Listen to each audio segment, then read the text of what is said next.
Muchísimas gracias. Muy buenos días, ciudadano presidente y demás magistrados del Tribunal Supremo de Justicia venezolano. Buenos días al señor ciudadano defensor público, igualmente a los presentes, y muy buenos días para todos los venezolanos y a la opinión pública colombiana que están a la expectativa de este acto en este solemne recinto de leyes, en este Congreso de la República de Colombia.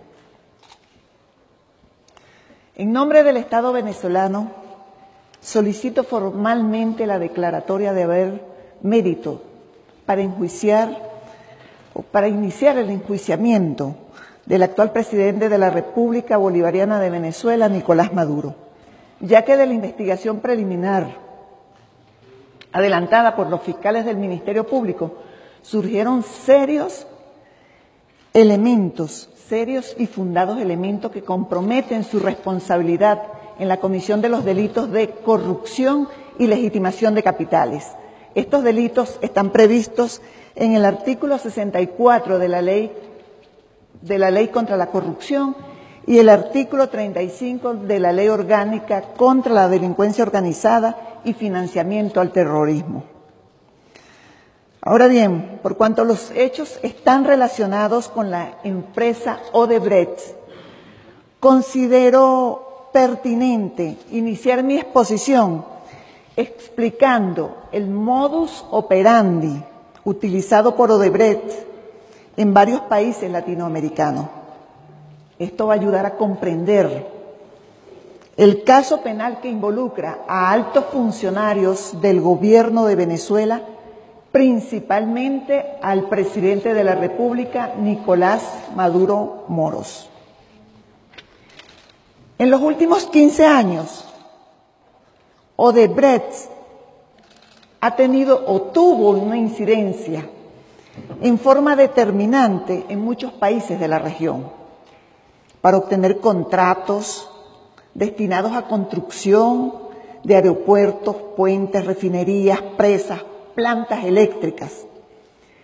Ellos, mediante sobornos a funcionarios públicos y personas vinculadas a la aprobación de pagos, contratos y permisos de obras, avanzaron en esa posesión en la región contractual, en la región respecto a los contratos. Para este fin, Odebrecht creó una oficina que denominaron División de Operaciones Estructuradas, la cual era una empresa dentro de la empresa. Era una estructura empresarial paralela. Ellos la utilizaban para manejar los negocios ilícitos y que funcionaba con su propia contabilidad. Fíjense, ciudadanos magistrados, ellos tenían personal especializado y fundamentalmente programadores que diseñaron y manejaron un sistema secreto de mensajes encriptados en los que las personas no tenían nombres, sino tenían códigos. La mencionada estructura creó una red de empresas fantasmas o de maletín, de ingeniería, de construcción, de consultoría, de asesoría. Se redactaban contratos falsos, con facturas falsas, presentadas por clientes falsos, para respaldar el pago de sobornos. En la movilización de millones de dólares y pagos de sobornos, utilizaron una entidad financiera con sede en Antigua. Esta entidad financiera se llama Overseas Bank. A esta entidad incluso ellos intentaron comprarla para poder hacer sus operaciones, tener más libertad para hacer sus operaciones. No lo lograron. Sin embargo, pagaron cerca de 4 millones de dólares para adquirir 51% de la sucursal en Antigua de Mainz Bank, cuya sede principal está en Austria. O sea, ellos necesitaban un banco para poder hacer sus operaciones. Y bueno, adquirieron más de la mitad de uno de ellos. Aprovecharon esta entidad financiera en gran medida, para pago de sus sobornos y hacer actividades ilícitas. Contablemente necesitaban solapar ese flujo dinerario producto de la actividad criminal que realizaban. Esto era toda una estructura de corrupción. Oigan esto, según lo admitido por representantes de Odebrecht en el Tribunal Federal del Distrito de Brooklyn, esta división de operaciones estructuradas repartió alrededor de 788 millones de dólares en sobornos en Brasil y 11 países de la región, estimándose a partir de la declaración de Marcelo Odebrecht que entre 1 y el 2% de los ingresos de Odebrecht estaban destinados a pagos ilícitos. Estos hechos que yo estoy narrando forman parte o están probados, debidamente probados, en los distintos procesos judiciales y que hay sentencia definitivamente firme en la República Federativa de Brasil. Hubo condenatorias, muchos en el proceso y otros porque se acogieron a la figura de la delación. Yo quiero consignar las sentencias que dan fe de que lo que acabo de afirmar es cierto. Por favor.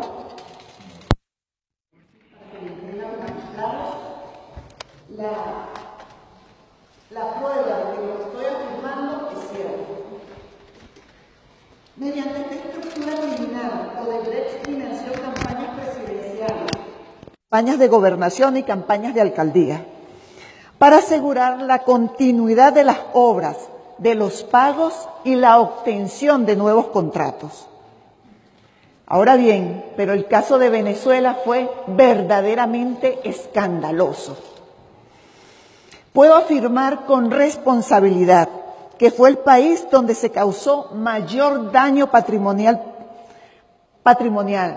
un daño total al patrimonio público por el gran desfalco a la nación, perjuicio a la sociedad que cifró sus esperanzas en tener servicios de calidad, obras de infraestructura que contribuyeran a mejorar su calidad de vida. La credibilidad de las instituciones resultó vulnerada y las consecuencias se reflejan en la grave crisis humanitaria que actualmente se está viviendo en Venezuela. Y el principal responsable de estos hechos es Nicolás Maduro Moro.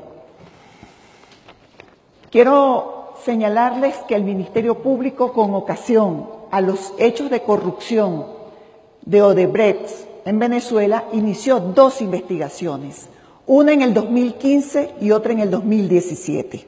La primera de ellas está relacionada con los hechos de corrupción en la construcción del segundo puente sobre el lago de Maracaibo, que debió realizar Odebrecht, por lo cual el Estado desembolsó exorbitantes sumas de dinero y cuya obra nunca se ejecutó.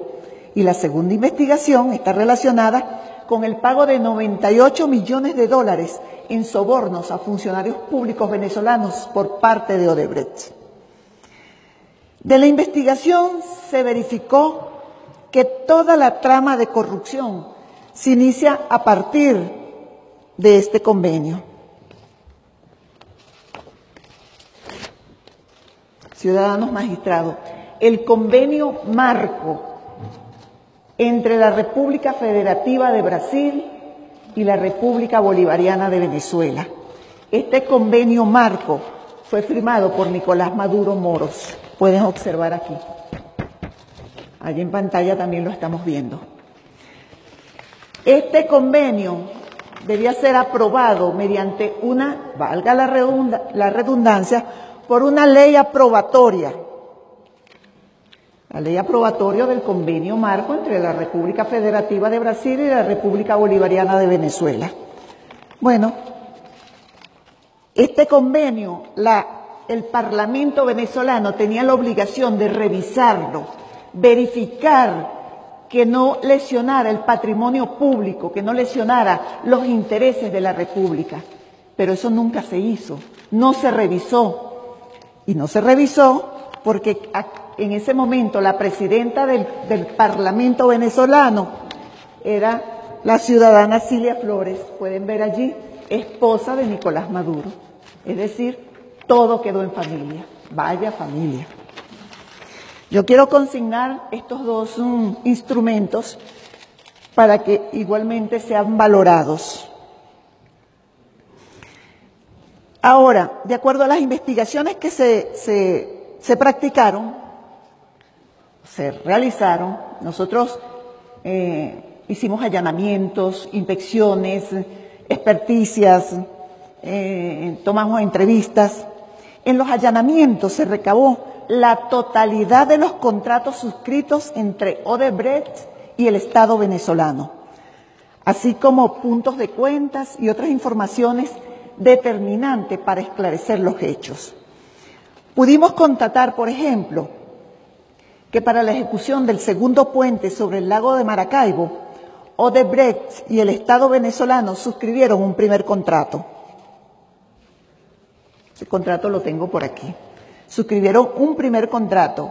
Ese primer contrato por un monto de $2.371.067.711 y posteriormente ampliado a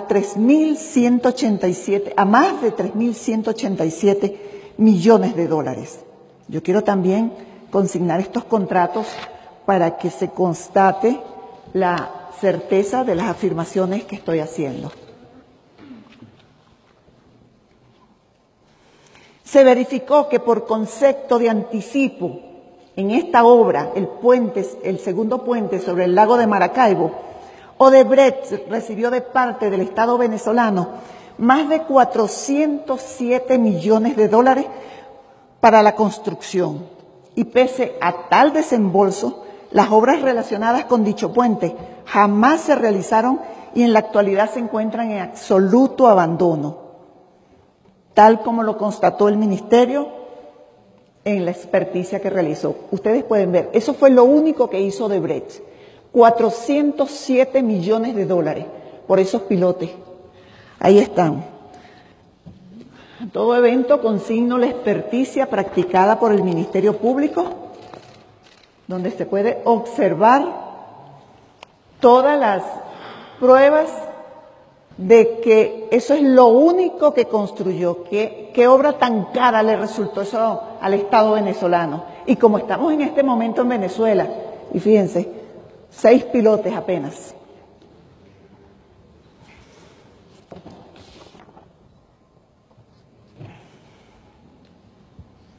Se verificó igualmente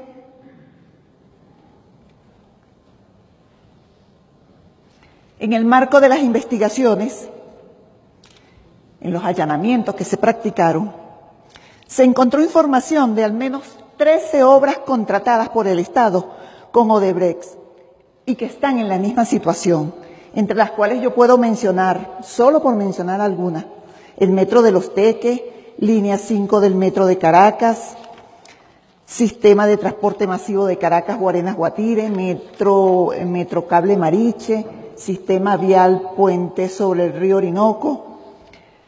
Creo que esa lista nosotros la consignamos en el momento que hicimos la solicitud ante el Tribunal Supremo de antejuicio de mérito. ¿Tenemos la lista? Por favor, públicala. La lista. Ahí está. Y fíjense, todos los que firman los contratos. González López, director del SEBIN, suscribió uno de los contratos de una obra inconclusa que se pagó y no se ha hecho. Diosdado Cabello, Jaime Eltrudi, González López, otra vez.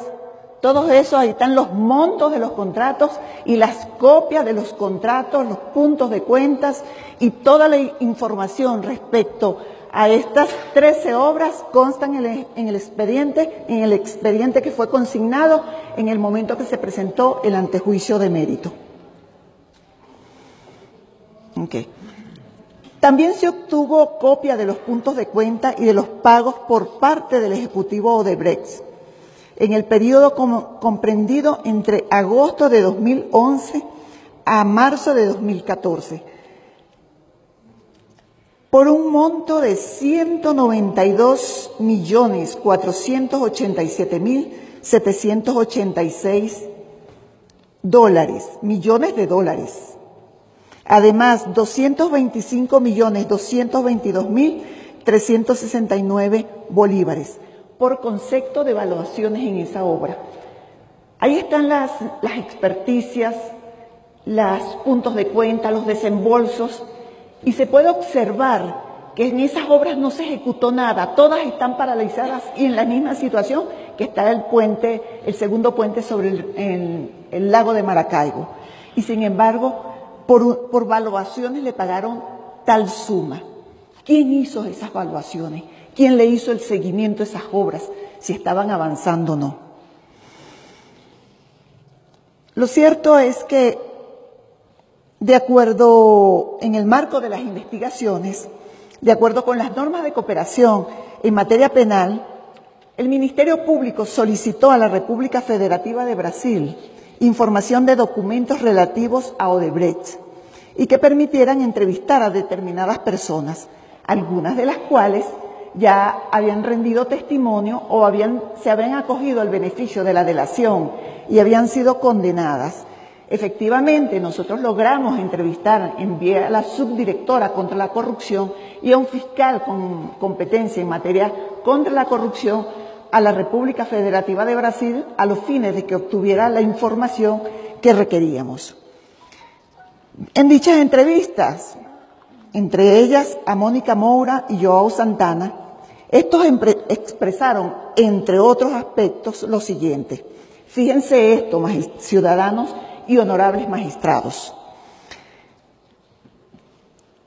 En el mes de octubre de 2011, el entonces presidente Hugo Chávez, con intermediación de Maximilian Arbeláez, fungía como embajador de Venezuela en la República de Brasil, solicitó al expresidente Lula da Silva recomendaciones para su campaña presidencial en el año 2012 y obtener el triunfo en tales comicios.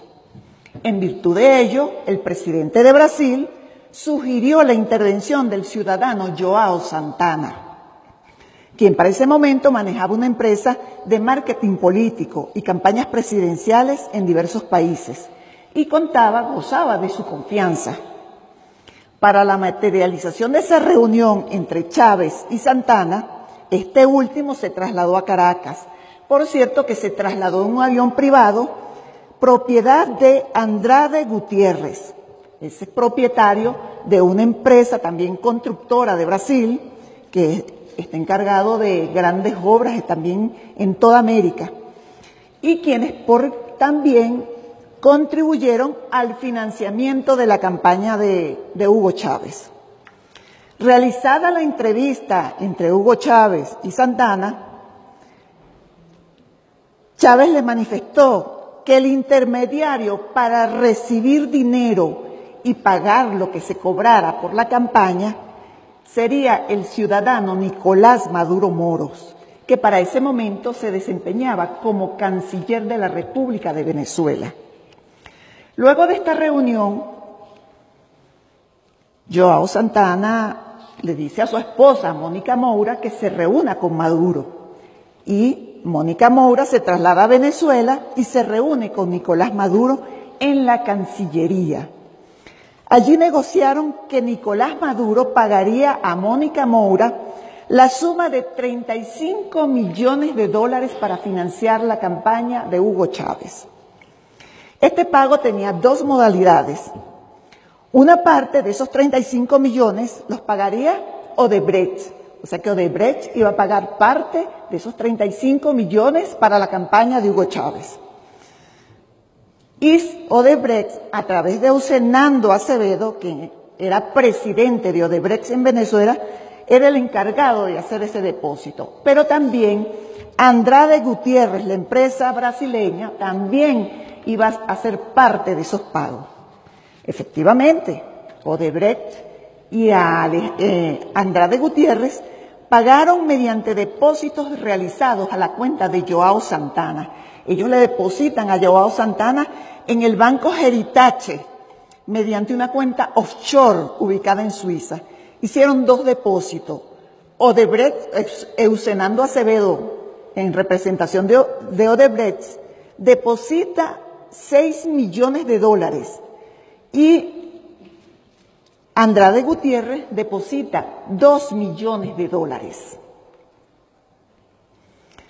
Y la otra parte del dinero, Ciudadanos Magistrados, la pagó en efectivo Nicolás Maduro Moro, directamente a Mónica Moura, quien recibió maletas llenas de dólares, como se maneja la delincuencia organizada.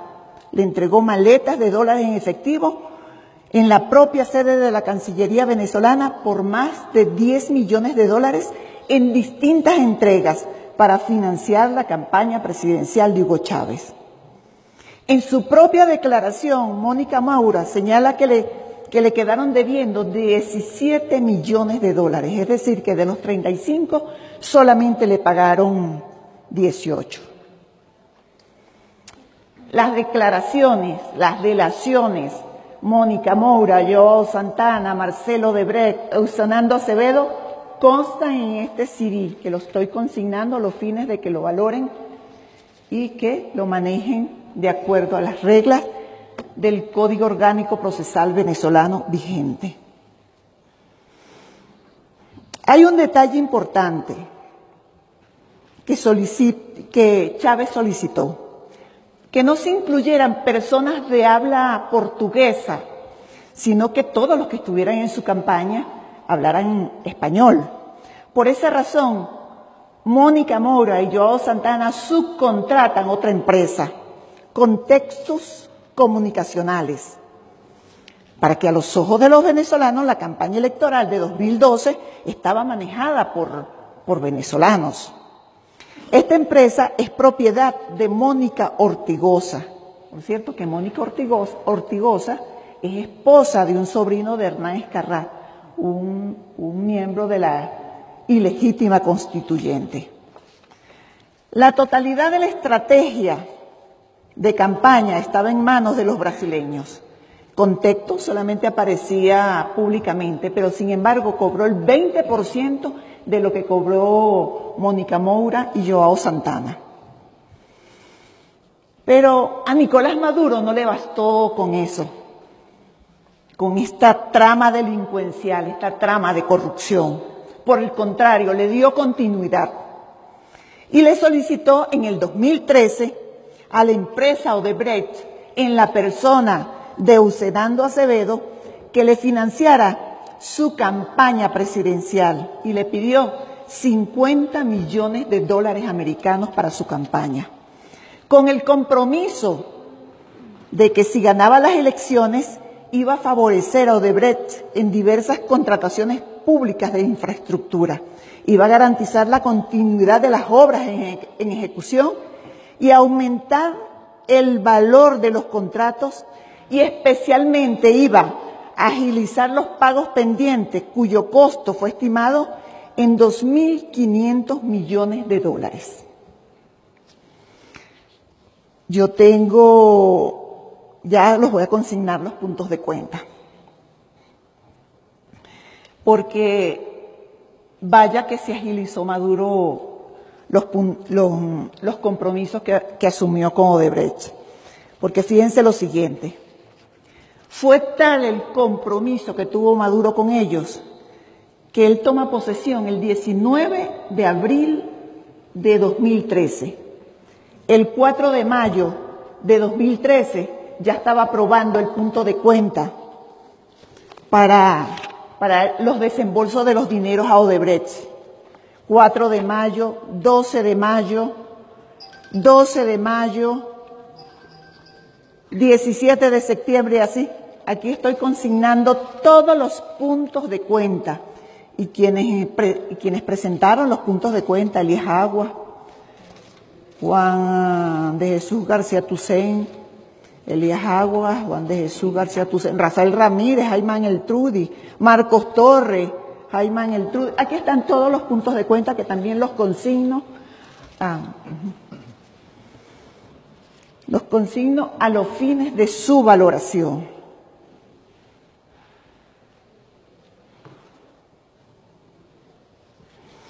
Fíjense, esto es un detalle bien importante. Ahí están reflejados la descripción general de los puntos de cuenta. Por supuesto, todos se detallan en la totalidad del instrumento. Es tal que la prioridad de Maduro, de Nicolás Maduro, el presidente de Venezuela, no fue la situación que en ese momento ya se estaba viviendo en Venezuela, sino que la prioridad para él fue la ejecución, en la ejecución del gasto público, pagar a Odebrecht, pagar obras inconclusas y paralizadas. Y más grave, el año pasado, en febrero del año pasado, dijo que iba pagó, entiendo, para la continuación de las obras. Y este año volvió a decir lo mismo, que van a continuar trabajando en las obras de Odebrecht. Y ese dinero que se desembolsó, ¿dónde está? Bueno, pero él le dio prioridad a las obras a pagarle a Odebrecht por unas obras inconclusas y unas obras que no había claridad sobre ellas. Indudablemente que eso demuestra el compromiso delincuencial que he venido mencionando. Un inmenso compromiso delincuencial. La investigación pudimos constatar, a través de ella, que Nicolás Maduro efectivamente cumplió con la contraprestación acordada en perjuicio de todos los venezolanos. De los 50 millones de dólares que Nicolás Maduro le pidió a Ulcenando Acevedo, presidente de Odebrecht en Venezuela, le entregó solamente 35 millones de dólares. La entrega de ese dinero se hizo mediante transferencias no contabilizadas a empresas indicadas por uno de los jefes de campaña de Nicolás Maduro, de nombre Américo Alex Mata García, quien para la fecha ocupaba el cargo de presidente del Instituto de Desarrollo Rural. Por cierto que este personaje fue sancionado recientemente por la Oficina del Tesoro de los Estados Unidos. Los depósitos que se hicieron en las cuentas indicadas por Américo Mata fueron hechas por Hilberto Silva, Luis Eduardo Soares y Fernando Magliasio, utilizando para ello el banco Main Bank de Antigua, el banco que Odebrecht tenía el 51%. O sea que todo quedaba así como en familia. Yo quisiera, a todo evento, entregar también, a los fines de la valoración, extractos de las cuentas bancarias que fueron utilizadas en todas estas operaciones. De acuerdo a la multiplicidad de elementos recabados, el Gobierno Nacional, por instrucción directa del presidente de la República, primero Hugo Chávez y después Nicolás Maduro, suscribieron contratos con la constructora Odebrecht para la construcción de grandes obras de infraestructura.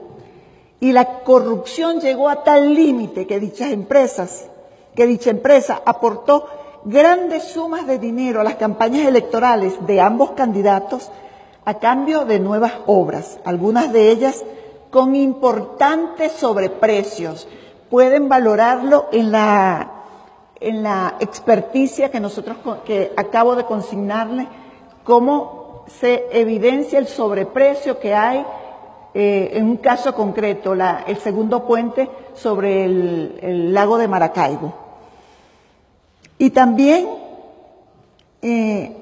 con el aval de que no se produjera ninguna supervisión o presión para la culminación de las obras o cuestionamiento de la calidad de estas, porque las obras nunca fueron supervisadas, las obras nunca fueron evaluadas. Eso es un monumento a la corrupción. Podemos ver los puentes que están inconclusos. Dígame la obra que conduce a Guarenas, Guatire con los Teques. Esa es una obra que no es imposible terminar. ¿Cuál es la inversión que tendrá que hacer el Estado para culminar esa obra? Eso es lo que explica que durante años muchas de las obras no tuvieran avance y que además el Estado no ejerció ninguna acción para procurar su culminación o sencillamente demandar el incumplimiento. Esto pone en evidencia los lazos de complicidad entre Nicolás Maduro y la empresa Odebrecht, quienes generaron importantes daños al patrimonio público. Pero más allá del daño a la economía nacional y al patrimonio económico, el legado de Odebrecht para la región y especialmente para Venezuela lo conforma haber instituido una red de corrupción con altos funcionarios del Estado, la mayoría de los cuales nosotros los tenemos plenamente identificados. Ahora, todas estas acciones ejecutadas por el ciudadano Nicolás Maduro Moros están previstas en nuestro ordenamiento jurídico como delitos, están previstos como delitos de corrupción en la Ley contra la Corrupción y legitimación de capitales. Respecto al delito de corrupción, señala la norma que se configura cuando el funcionario público efectúa algún acto que sea contrario al deber mismo de sus funciones, al deber que las funciones le impongan, o reciba, se haga prometer dinero o una utilidad, bien para sí mismo o mediante otra persona. Y Nicolás Maduro Moros incurrió en el delito de corrupción cuando, actuando en su condición de presidente de la República, funcionario público, a cambio de importantes sumas de dinero provenientes de la empresa Odebrecht, ejecutó actos contrarios al deber legal que le imponía su condición y afectó gravemente el patrimonio público del país. Estamos frente a lo que la doctrina denomina consenso lucrativo, el cual se configura entre el funcionario público, en este caso Nicolás Maduro, quien se benefició con importantes cantidades de dinero, y por la otra parte Odebrecht, quien fue beneficiario del acto ilícito o indebido. El objeto material sobre el cual recayó la conducta típica lo constituye las retribuciones o las utilidades, que no se le deben al funcionario, sino que lo obtiene de forma ilegal.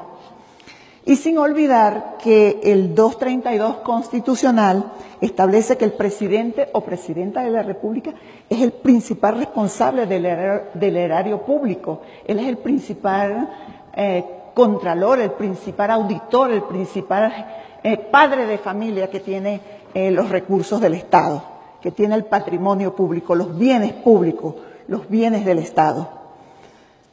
El otro delito que ha cometido Nicolás Maduro es el de legitimación de capitales, también denominado lavado de dinero, blanqueo de capitales, y constituye el modo de asegurar dinero y bienes producto de las actividades ilícitas e integradas al sistema económico legal con apariencia de haber sido obtenidos de forma lícita.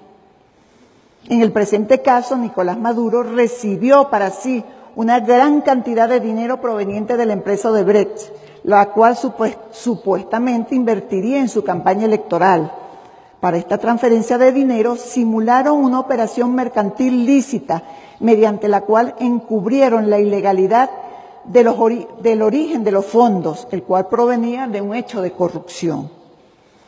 El delito de legitimación de capitales tiene por objeto tutelar la circulación de los bienes en el mercado, pieza fundamental del orden socioeconómico, cuyas bases se encuentran en nuestra Constitución, en el artículo 299. En pocas palabras, lo que se busca tutelar a través de la tipificación de la legitimación de capitales es la transparencia del sistema financiero y la seguridad del tráfico comercial.